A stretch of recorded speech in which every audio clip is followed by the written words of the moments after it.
किरण भाई आप क्या करते हो? मैंने बोला मेरा 60-65 साल से कारोबार चल रहा है, व्यापारी हूँ, हर महीने लाखों रुपए की इनकम है। मुझे बोला क्यों करते हो? मैंने बोला पैसों के लिए। मुझे बोला क्यों, पैसा क्यों कमाना है? मैंने बोला घर में सुख शांति है इसलिए। पैसा कमाने के लिए 15 साल की उम्र में लग तो गया था, लेकिन आई सुख शांति आई नहीं।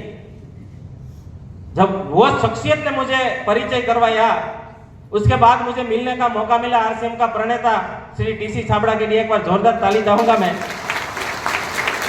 और जब वहां पर भीलवाड़ा पहली बार मुझे लेकर गए थे, और तब मैंने वहां पर बताया था, वहां भी बताया था, आज भी मैं बताता हूं कि मेरी जो 13 साल की, क्योंकि मैं आज 23 साल से आध्यात्मिक कार्य से जुड़ा हुआ हूं और हर महीने 3-4 दिवस में सेवा के लिए जाता हूं। आज भी मैं जाता हूं 23 साल से, क्योंकि मेरा सपना था कि मैं लोगों के लिए कुछ करूं, सेवा करूं, लोगों की मदद करूं।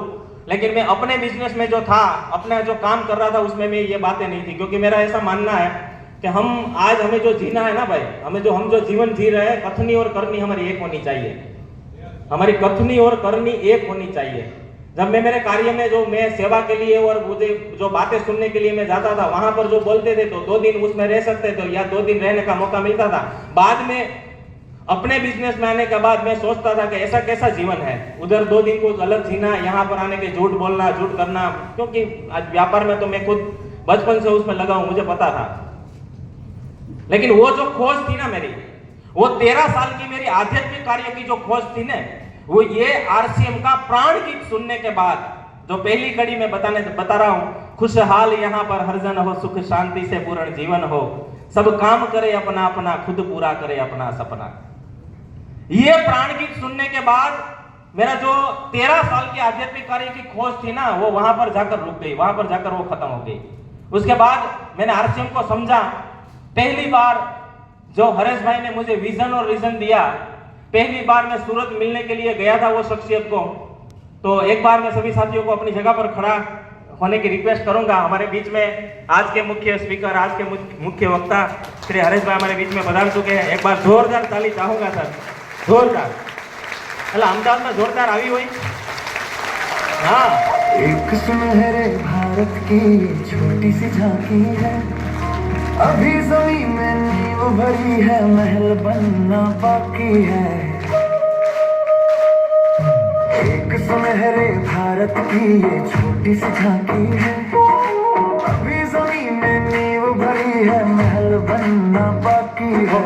मुश्किल से तुम मत घबराओ। थैंक यू, धन्यवाद। ओके, जो मैं बातें कर रहा था, हरेश भाई ने पहला शब्द मुझे दिया था कि किरण भाई आप अपने बिजनेस में जो काम करते हो ना, वहां पर आपको टाइम फ्रीडम है क्या? मैंने बोला वो तो नहीं है। मनी फ्रीडम है, शायद कुछ था, लेकिन सुबह से लेकर शाम तक मुझे काम करना पड़ता था। मुझे वो बातें आज से 10 साल पहले मेरे दिमाग में बिठाई गई थी कि किरण भाई आरसीएम आपको टाइम फ्रीडम और मनी फ्रीडम दे सकता है। जो मैं अभी बता रहा था, नवंबर महीने में मेरा एक्सीडेंट हो गया था, पूरा दिसंबर महीना और जनवरी महीना में घर पर था। और वो महीने की जो मेरी स्टेटमेंट आरसीएम से जो स्टेटमेंट थी ना, वो 1,60,000 से ज्यादा की थी। ये रॉयल्टी है। क्या है रॉयल्टी आरसीएम में? जो साथियों को परिचय करवाने वाला हूं, आरसीएम में रॉयल्टी यानी सिर्फ पैसा नहीं। मैंने तो यही बात की, क्योंकि आज के समय में लोगों को पैसों की ही भाषा समझ में आती है, इसलिए मैंने ये बताया। क्योंकि आरसीएम में रॉयल्टी यानी पैसा नहीं, पैसा तो बहुत छोटी चीज है, उससे भी ज्यादा आरसीएम में रॉयल्टी का मतलब आपको लोग सुनेंगे। रॉयल्टी का मतलब लोगों के दिल में आपको जगह मिलेगी।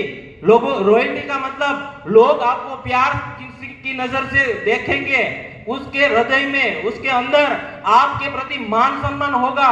ये रॉयल्टी है। तो हमारे बीच में मैं परिचय करवाने के लिए, हमारे बीच में जितने भी स्टार पिन और रॉयल्टी अचीवर है, हमारे बीच में हाथ खड़े करेंगे। हाँ, स्टार पिन और रॉयल्टी में जल्दी से आप सभी साथियों को एक बार जोरदार तालियों के बीच में मैं स्टेज पर इनवाइट करना चाहूंगा। सभी हमारे बीच में स्टार पिन और